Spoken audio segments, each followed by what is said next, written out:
ng kanilang pastor. So yun naman ang mga kapulisan. Ayan.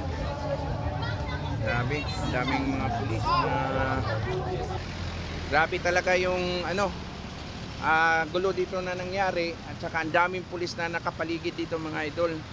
Ayan, tignan yung mga idol, oh. Ang daming posting na mga pulis doon, oh. Saka sobrang traffic na ngayon nangyari dito sa Davao. Pang ilang araw na to nangyari kasi talaga si Kibuloy talagang gusto nilang makuha. Ayun, ang dami mga pulis na naka-parking doon mga idol, oh. Nakatambay yung mga pulis doon para subaybayan nila ang sitwasyon dito sa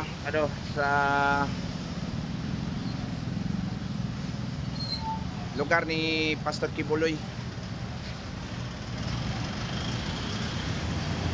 Doon tayo sa taas mga idol, titignan natin doon anong doon. So ayan mga idol, ang daming mga pulis na nakatambay doon, tsaka dito yung mga SWAT dito mga idol, nagkalap. Ayan, oh. Grabe, talagang mahigpit yung seguridad nila dito para hindi daw makawala talaga si Kibuloy. Pero ang pinagtataka ko, wala naman talaga siguro si Kibuloy dito, eh.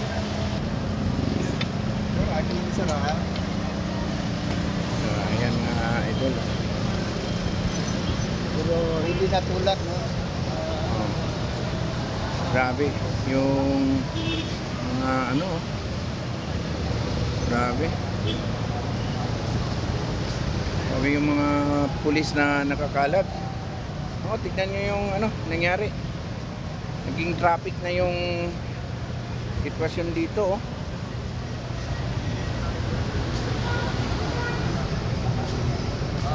Ang nangyari na dito sa grabe na yung ginawa ng gobyerno sa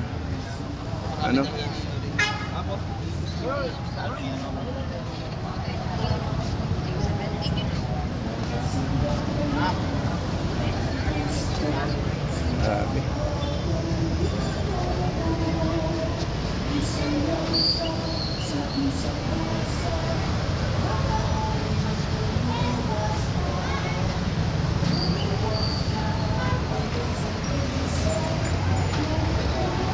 Yan mga idol, oh. Grabe yung mga pulis. Talagang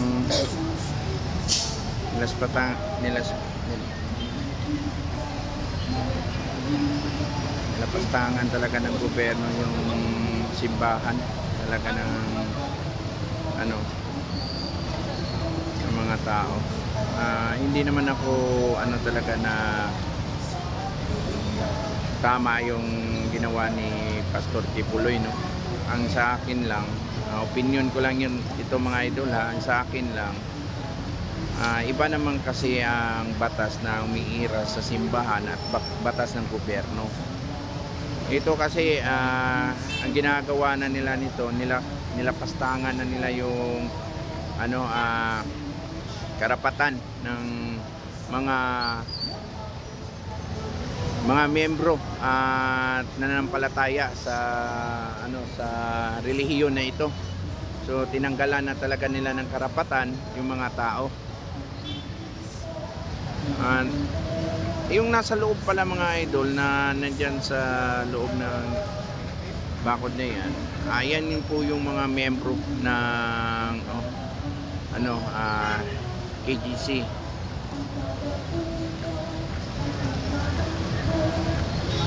Daming mga tao rin dito sa labas na nag-aabang at nagbabantay din sa sitwasyon ng paligid. So ngayon mga idol, titignan natin kung ano yung mga nangyari pa doon sa baba. Tara.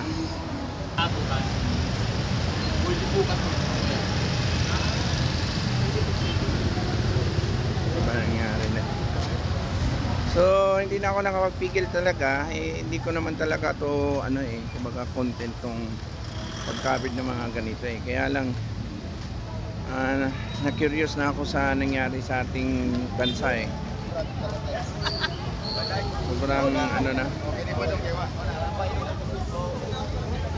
So, sobra na yung nangyari at ginagawa ng gobyerno para sa ating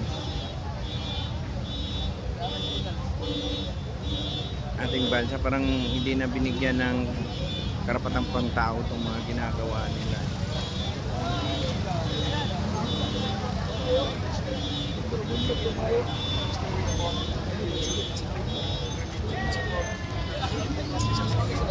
Yung mga membro na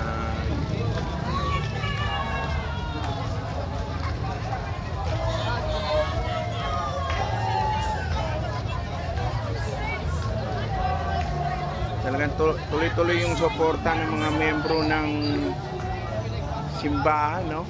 Nandiyan talagang sinusuportahan talaga nila ang kanilang pastor. So yun naman ng mga kapulisan. Yan. Grabe, ang daming mga pulis na nag-aabang dito.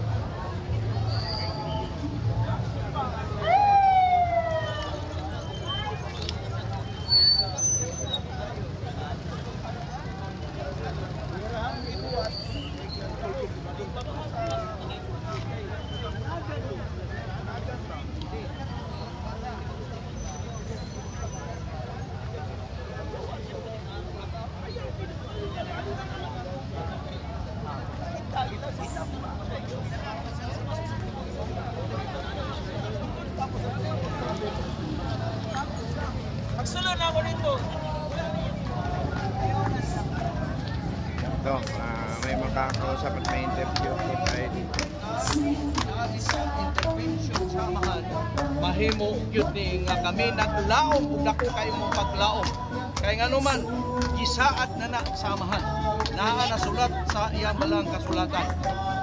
Unsay gisulti sa amahan? Vengeance is mine. I will repay. I will recompense. Nanindiugan mi diha ano man naghanang mga instances, naghana kayong mga higayon nga gidaog-daog maayo ang kingdom, labi na si pastor ang hukom ni abot. Grabe kung musulti ko ninyo itamahuman og usa ka adlaw sa tanang panghitabo sulod sa nasulong gingharian sa pagpangalagad ko ng una sa may kumaong pastor. Ayan, salamat si Sir. Praise the Father. Ako si Brother Raywell. Brother Raywell, Usa sa atong mga kingdom ministers. Kingdom Ministers kini ka pag-alay. Okay.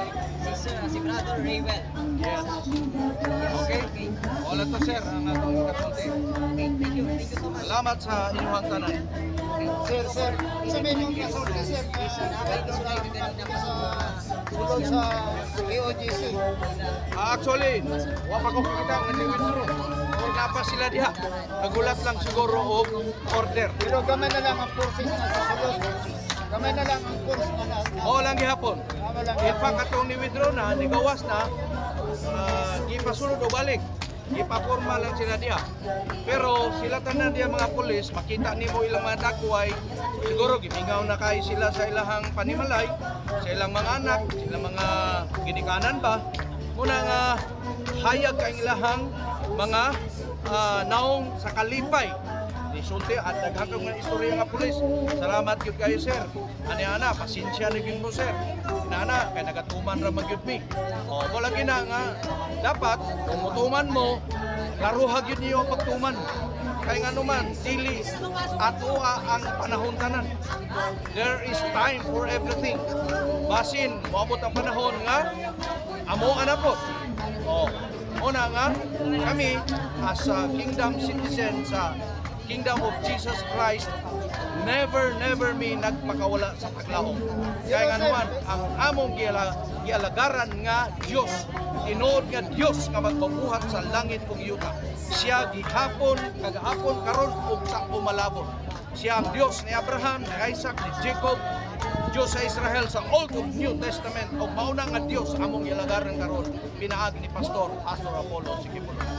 Sir, kaya ka na karon diwedyo na din inyo ang pag-rally diya sa gawas na mo diri sa sulod.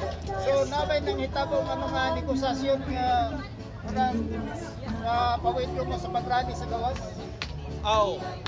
Siyempre, actually, nami permit gikan sa city office sa atong mayor. So, una nga nakahimota sa first night nato itong miaging gabi. Di segunda ta pagkaugma kay nanawagan ta. So, ang netabo disperse ta forcefully. So, siyempre, di matamusukol. Daghang nga bunok na pagaling ipanggapos inana. So ana magyud ang dula.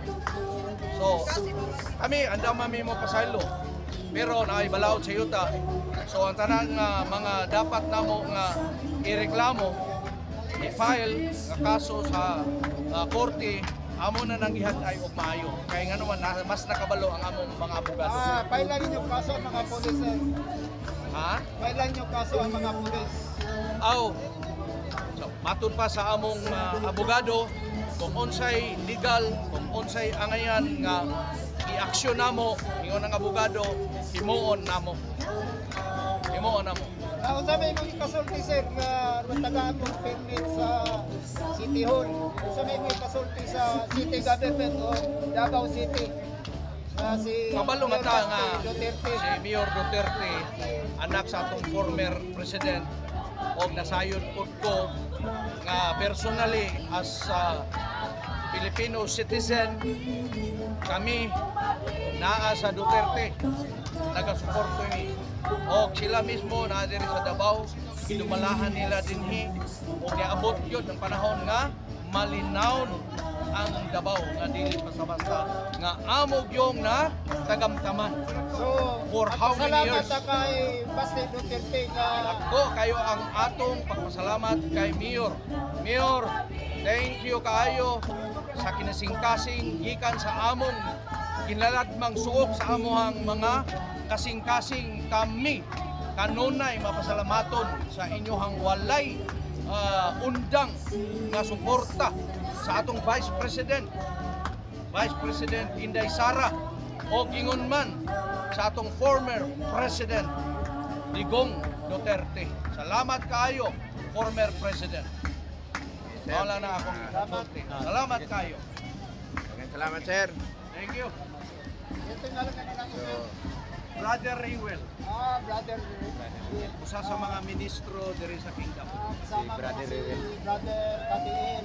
Kami ni Brother Interview ko Katigil. na yun. At saka yung si Lorraine Badin. interview ko. Lorraine, okay. Sige sir. Asa Salamat, mo sir. asa mo Brother ni sir, brother. mga vlogger. Brother.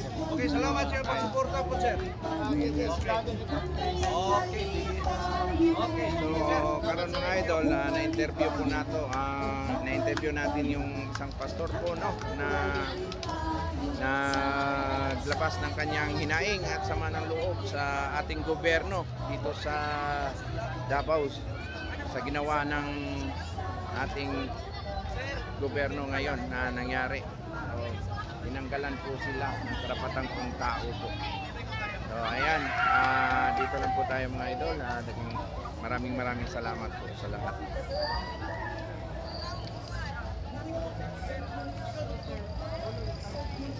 So hindi na po ganun ka-worse at ka-delikado po yung nangyari. Hindi tulad ng nakaraan na grabe yung nangyari. Talagang sobra yung higpit na ginagawa ng ating kapulisan at nagkakagulo pa sila. Ngayon parang kalmado at ayan